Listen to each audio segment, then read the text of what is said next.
नमस्कार।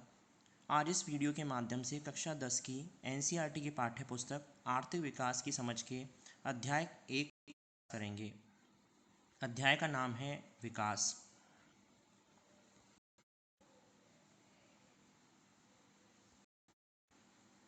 सबसे पहले विकास की अवधारणा को समझना आवश्यक है।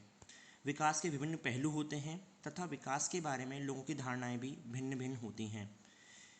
अलग अलग श्रेणी के व्यक्तियों के लिए विकास के लक्ष्य और आकांक्षाएं भी भिन्न भिन्न होती हैं, लेकिन एक सामान्य बात यह है कि प्रत्येक व्यक्ति अपनी आय अधिक करना चाहता है, क्योंकि अधिक आय से वह अपने लिए सुविधाएं जुटा सकता है तथा अपने जीवन स्तर को बेहतर बना सकता है।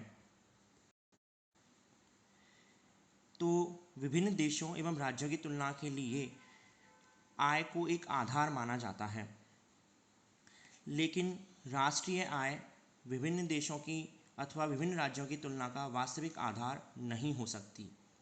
किसी भी देश के निवासियों के आय के योग को राष्ट्रीय आय कहा जाता है, लेकिन प्रत्येक देश में जनसंख्या भिन्न भिन्न होती है, प्रत्येक राज्य में जनसंख्या भिन्न भिन्न होती है। इसलिए देशों एवं राज्यों की तुलना के लिए राष्ट्रीय आय को आधार नहीं माना जा सकता।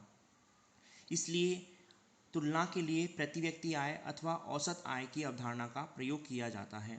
किसी भी देश की राष्ट्रीय आय में उस देश की जनसंख्या का भाग देने से प्रति व्यक्ति आय प्राप्त होती है।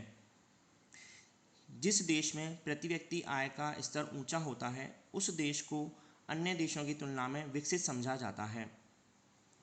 केवल आय का ऊंचा स्तर उस देश में विकास का सूचक नहीं हो सकता।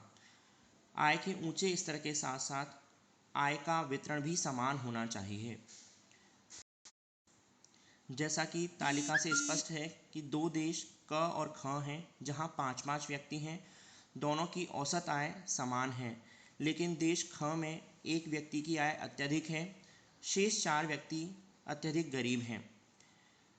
इसलिए देश ख को विकसित देश नहीं माना जा सकता, जबकि देश क में लगभग सभी व्यक्तियों की आय का स्तर समान है। इसलिए प्रत्येक व्यक्ति समान रूप से विकास कर सकता है। इसलिए आय के ऊंचे स्तर के साथ साथ आय का वितरण समान होना विकास का सूचक है।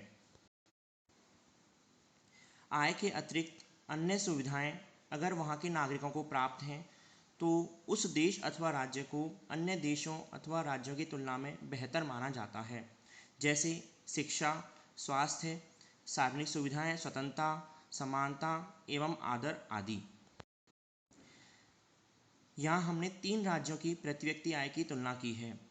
तालिका से स्पष्ट है कि सर्वाधिक प्रति व्यक्ति आय हरियाणा की है। अब इन राज्यों की अन्य सूचक देखते हैं।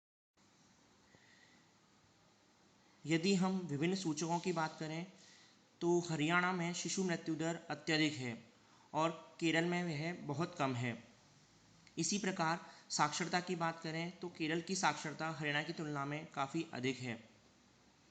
इस प्रकार यह स्पष्ट है कि केवल प्रति व्यक्ति आय के ऊंचे स्तर से किसी राज्य अथवा देश को विकसित नहीं माना जा सकता, जब तक कि वहाँ पर अन्य मूलभूत सुविधाएं जैसे शिक्षा, स्वास्थ्य आदि की स्थिति बेहतर ना हो।